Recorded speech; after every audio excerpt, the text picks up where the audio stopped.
Sure, you might be so skilled at your job you hardly have to think what you're doing anymore. But this is when injuries occur.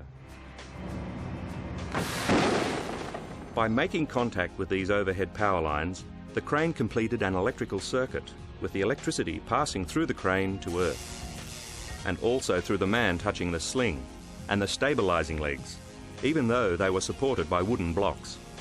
The crane operator wasn't electrocuted, because in this case, he was in the cabin and the current didn't pass through his body to reach the ground. For the moment he was safe, and remembered the first thing he should do was to try and break the crane's contact with the power lines. But the crane's controls were disabled by the power surge. Even so, from his training he knew the best course of action was to stay put in the cabin and wait for the power to be shut off by the local electricity distributor. Except there was a risk of fire, so he had to get out of there quickly.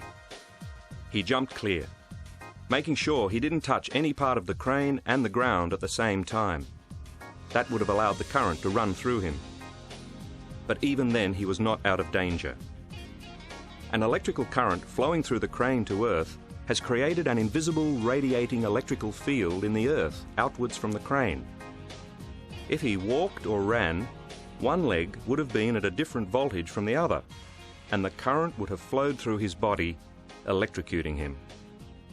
The answer was to keep his legs together and hop away from the crane. All right, he was out of danger. But what about his mate?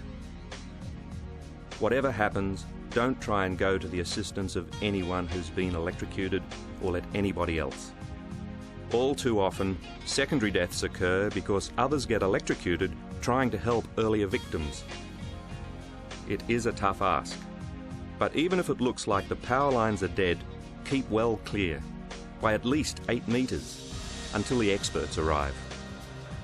They're the only ones who can tell you for sure if it's safe. Okay, this was obviously a dramatization, but it was based on real occurrences. Unnecessary, and for the most part, avoidable injuries that happen on work sites every